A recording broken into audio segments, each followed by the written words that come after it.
Hello, everybody. Dr. Joe Kort here, and we are going to be talking tonight about being singled out, being single in the midst of this pandemic. You can see I'm still in my pajamas. This is Joe Kort After Dark. I'm trying to be lighthearted while we're all in quarantine so that we can talk about some serious stuff and issues that people are having in their life, but do so with, hi Patty, nice to see you, and Joel, Kathleen, nice to see you. Gary Johnson, all right, people are starting to come in. I'm Dr. Joe Kort from the Center for Relationship and Sexual Health in Royal Oak, Michigan, and tonight I'm going to be talking about being singled out, what it's like to be single, especially during this pandemic, especially during quarantine. I have a bunch of notes. I'm going to be saying things. I've tried to have a little bit of an agenda, but if you have questions, I'm happy to have you talk about them as well and bring the questions to me. So I want to tell you a little story that was kind of sobering to me because I am a relationship guy.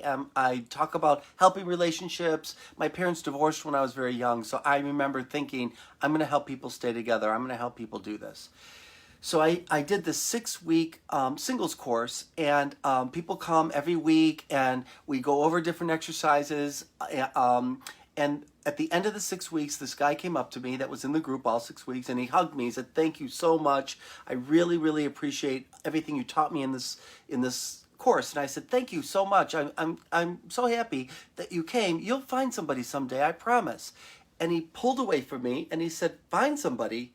You gave me 6 weeks of reasons why I never want to be in a relationship." He said, "I already knew I don't want to be in a relationship. I came here just to see what you would have to say, and all these reasons are why I'm not going to be in a relationship."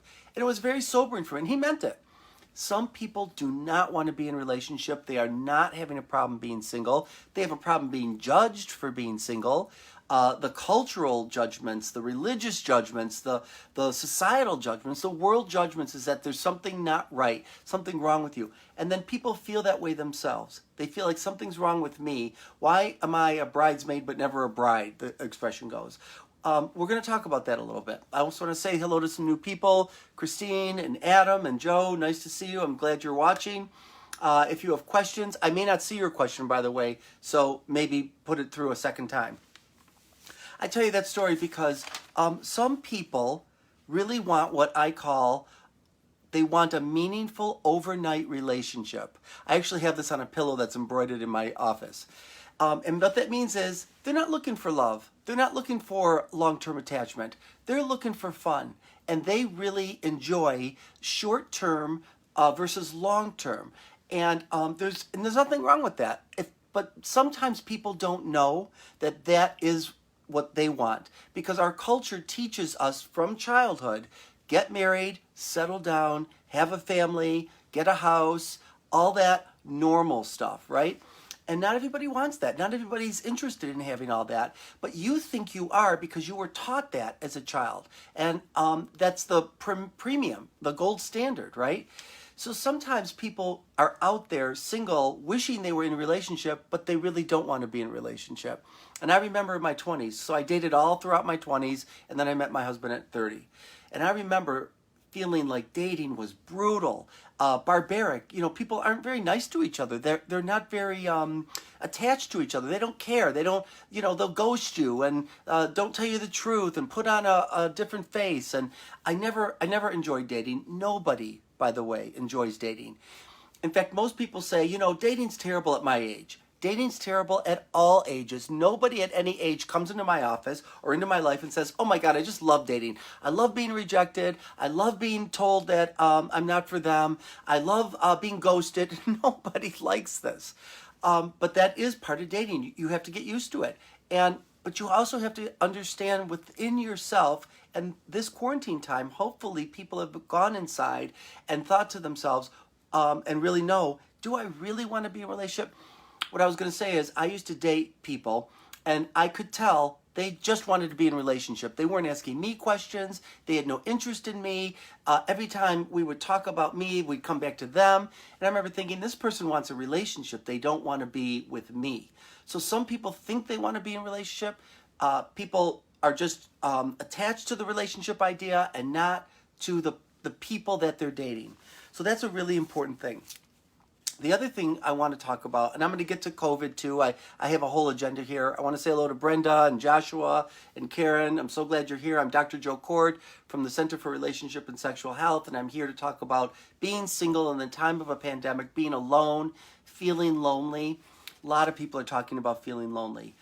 And this is the thing. I really encourage people not to blame all of your loneliness on being single and being alone.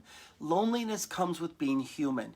You can be lonely in a relationship, and actually, sometimes it's worse when you're in a relationship and you feel lonely, because there's your partner right there on the other side of the couch, on right next to you in your bed, and you feel so alone and so lonely. And that's just natural. Sometimes it's because of the relationship and things that are going on between you. Other times it's just part of being human, really. And so we need to feel these feelings and not compare ourselves. That's another thing people do, right? Well, they have it better over there. They're in a relationship. You don't know that. You're making up a story in your head that they have it better. You don't know that. And then people will think that, if they're living with other people, if they're if they have a better family, you don't even know if they have a better family. You don't even know what the family dynamics are like in there. So important to get out of your narrative and stay with yourself and make your own life, be in touch with your own life and what you need to make being single better. So I will say that when you're partnered, your buttons get pushed more than when you're single. So there's a lot more growth opportunities in relationship than there are being single. You don't know when you come home if you're going to have a fight, if there's going to be a wall pushed up against you or you up against your partner. All of the conflicts that you have with the partner promote growth. When you're single, that also can happen. But when you're single, you can say, I don't really want to be around that friend. They really push my buttons. You can distance. I don't want to work next to this person. I'm going to go get a different workstation and remove yourself. I'm not going to talk to my mother for a while. So you can't do that when you're partnered. I'm going to get a different bedroom in this house. I'm going to, take some time out. You're sort of committed to being with each other. And so when you're single, if you're serious about growing and serious about healing, and I know you are, you wouldn't be watching me right now, you need to put yourself in situations that make you uncomfortable. And even the people that make you uncomfortable, you need to stick it out with them. Many people don't. Like I said, they pull away. So what that might mean is saying to somebody, I'm really upset with you and I'd like to work this out with you in some way. Many people don't want to do that because they think they're going to lose a friend. You might. But if that friend can't sit with you and your feelings, then you might have to reassess, do I want this friend? Maybe you do. I love going to movies with this person. I like doing sporting events. We travel well together. Good. But you want to make sure when you're single that you're letting yourself be vulnerable. So even though I've been with Mike 27 years, in the last 7 years, I have traveled more than I've ever traveled, mostly for work and some of it also for personal. Mike doesn't like to travel as much as I do. So I've really even though I'm married, I've been alone out there and it's been lonely and it's been hard for me. You may think, here, I'm Joe Kort, I'm so out there, I'm such an extrovert, and I am if I'm in a room and you know me.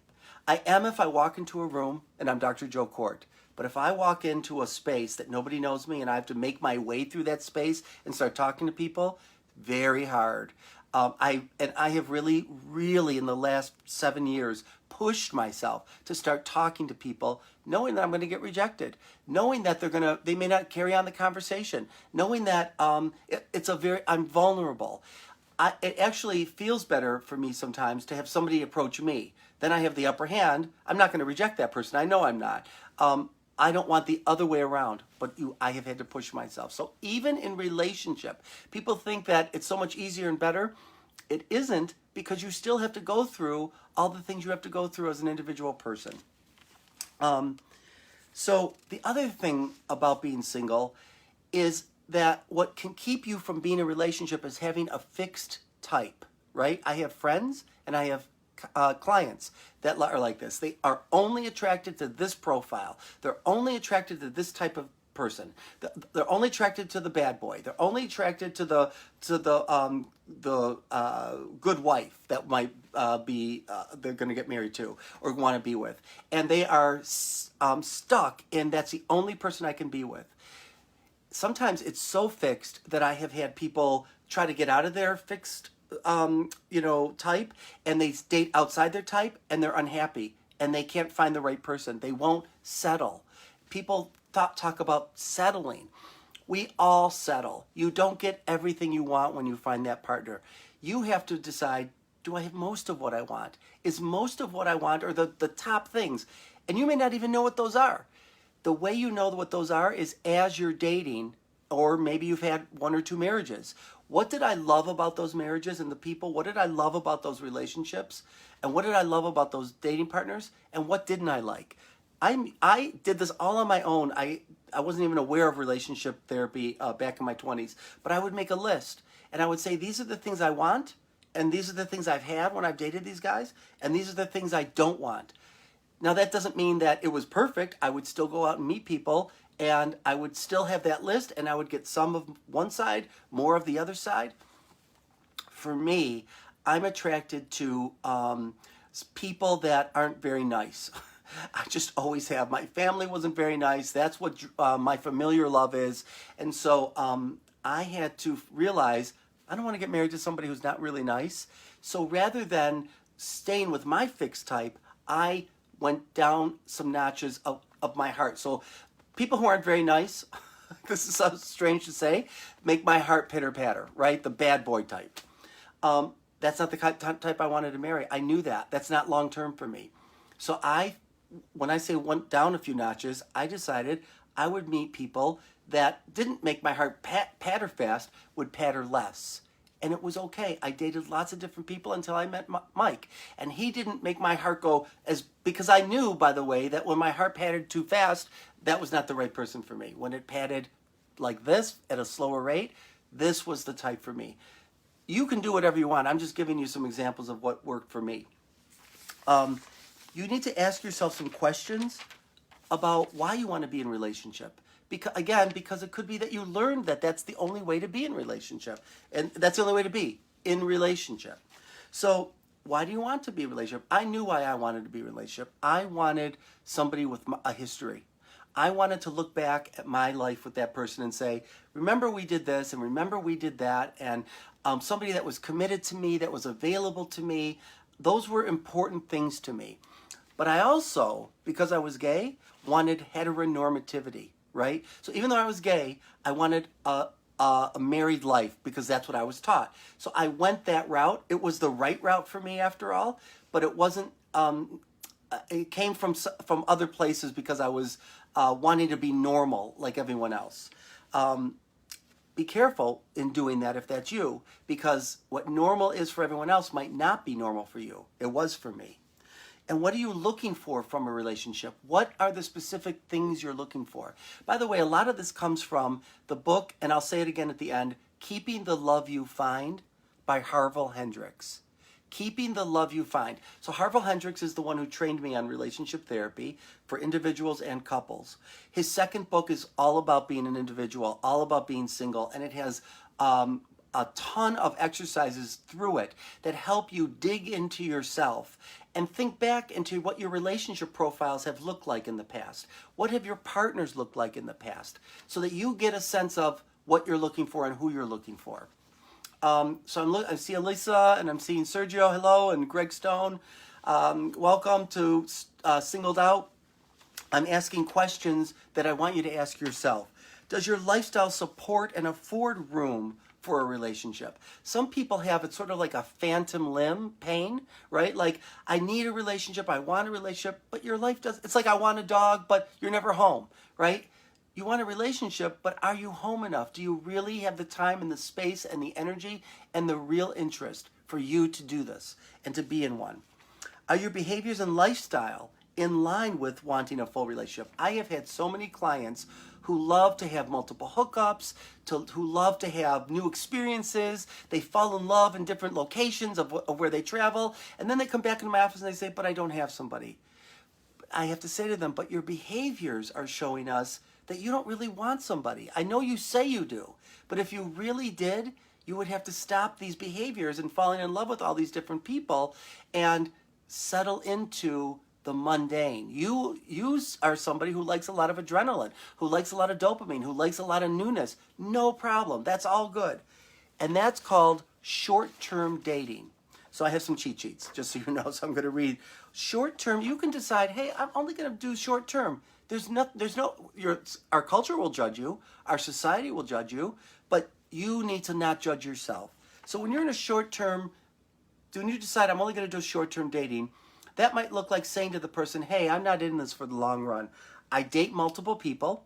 I'm not just dating you, just so you know. I want to be upfront about it. If we date for a while and we get into conflict and we get into what starts to feel like we're becoming a married kind of couple, I'm out. I'm literally out. There's nothing wrong with this.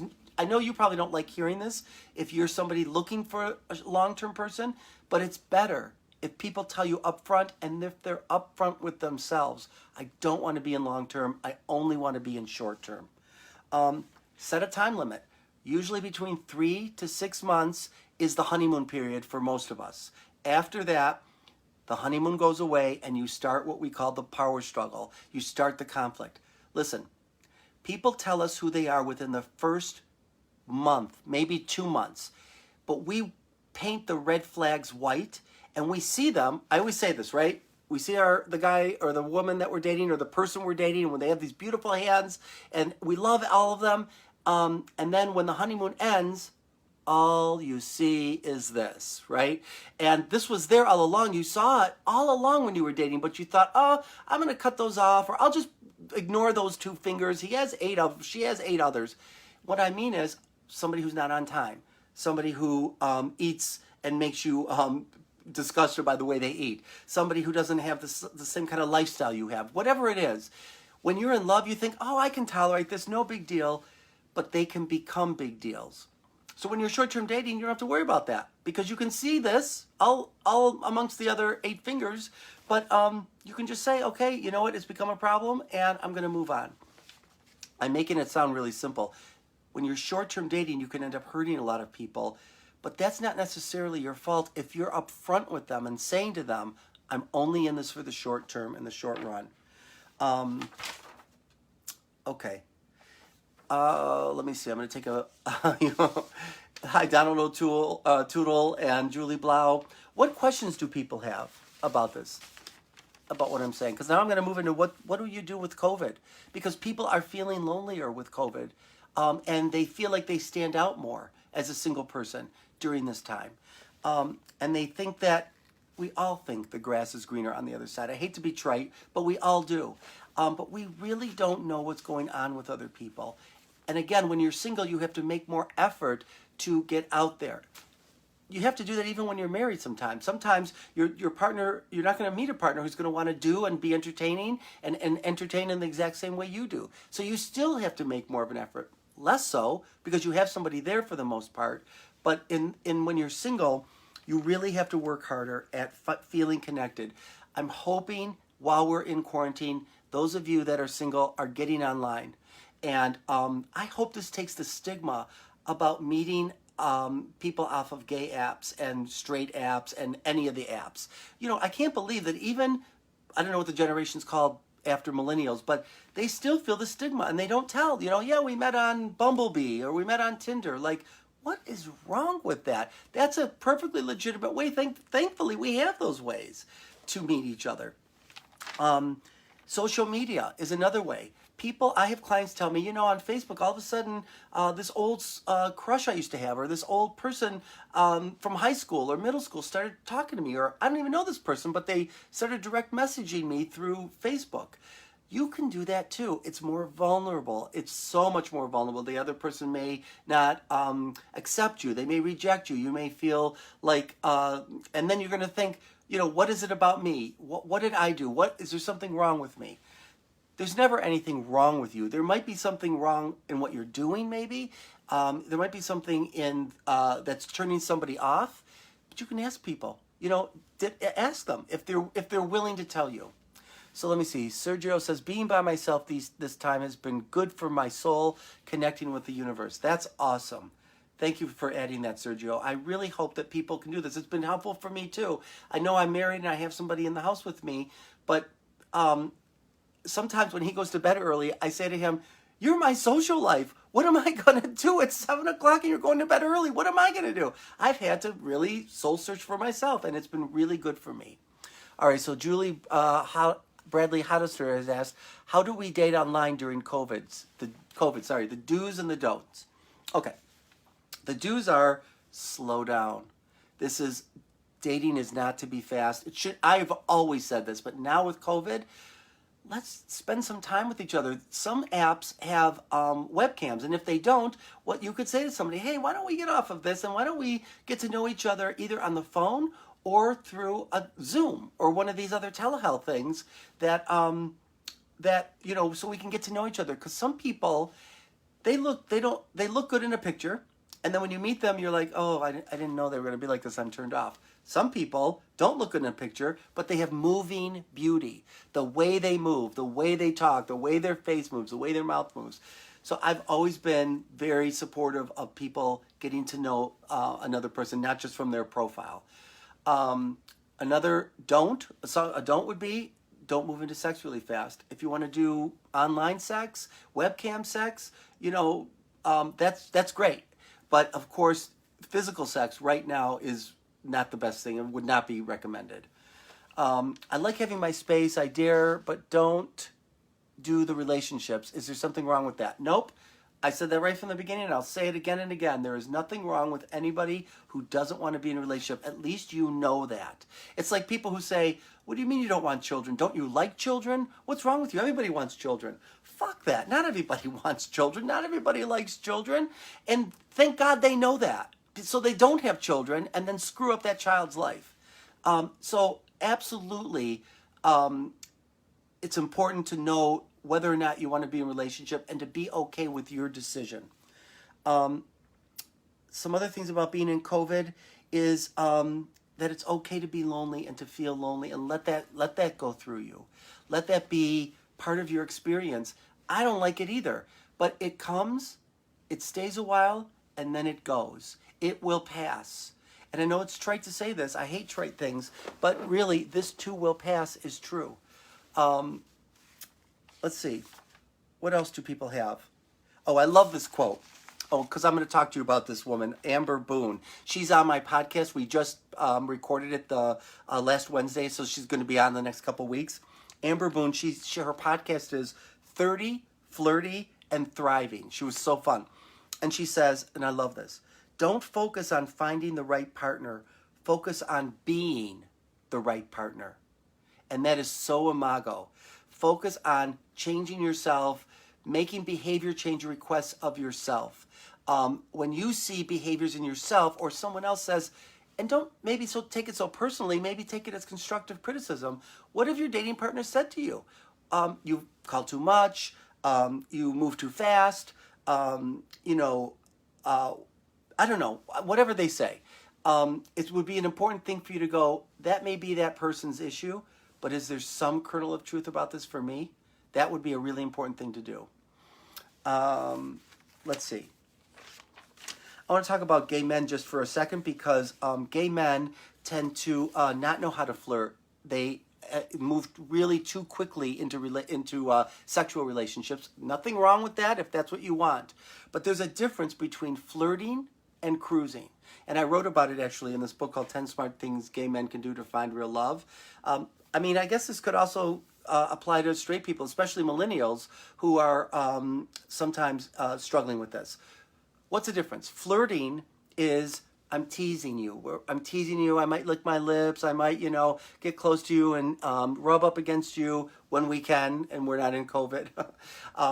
Cruising is labeling somebody a cock tease, just because they didn't put out sexually, right? It's very serious. Flirting is fun. It can be really fun to kind of flirt with somebody and say, hey, I think you're cute and I like when you smile, and be fun with it. Have fun with it. Cruising is very serious. Those of you that don't know what cruising is, first time this ever happened to me, I was in a gay bar and this older gay man was staring at me. I was like 18, 19 years old. And he was looking at me like this. And I remember thinking, oh my God, my mother was right. Going to a gay bar, I'm going to be killed. They're going to kill me, right? So, oh, thank you, Darren. Thank you so no, not Darren, Nathan. Thank you about the book. Anyway, so what he was doing was cruising. He was communicating with his eyes and saying to me, I want to have sex with you. I don't respond to that. I don't like that. For me, I've never liked that. I like to be flirted with. When you flirt, you consider the whole person. When you cruise, you're just genitally focused. You're just thinking about their genitals, which is fine if that's your thing, but it's different. When you're flirting, you look deep into their eyes and you smile just a little bit. When you're cruising, it's a stare down and with no facial expression. Now is the time to learn how to flirt with all people. And women flirt better than men. Women teach men how to flirt. I have noticed that over the years with my clients and my straight male friends. And with gay men, they don't know how to flirt. They're not good at it. Lesbians flirt better than gay men. They're women. It's a gender thing, in my experience. What else has people asked? Because I'm going to go into the references and then I'm going to probably sign off because we're almost done. So, my dear colleague I love and respect so much, Ken Page, he wrote a book called Deeper Dating. Ken Page, Deeper Dating. I will put this out there on my wall so that you can see. He even, so he's been doing this a long time about helping people date and feel better about dating and finding better partners. So Deeper Dating is the name of the book by Ken Page. Keeping the Love You Find by Harville Hendricks. Highly recommend that. And then I talked about this already, this podcast, 30, Flirty, and Thriving with Amber Boon. And then I did this other one. These women were hysterical on my podcast. It's called Reasons Why I'm Single. And it's Chelsea and Stacy. Reasons Why I'm Single. They're going to also be on my show. I did 2 shows back to back on being single. They were so much fun. Make being single fun. Make it a challenge for yourself. Say to yourself what I've had to say to myself in all my traveling all by myself. I'm going to make sometimes it was bad. I hated it. I went back to my room and thought, God, that sucked. I went down to the bar, didn't talk to anybody. I was like a loner. And then there were other nights that I felt really good that I took the chance to talk to strangers. And I know it's harder when you're single. I know it is. Because your antenna's up that there's already something wrong with me because I'm single, which there's not. And then if this person doesn't like me, it must be something about me, rather than remembering the imago that I do. Imago is that we're drawn to familiar love. So the honest to God truth is, someone's not into you, it's because you're not their imago match. You don't fit into the template that they are looking for. It doesn't mean there's something wrong with you. You should never change yourself to be in relationship. You don't do that. That's not the way to do it.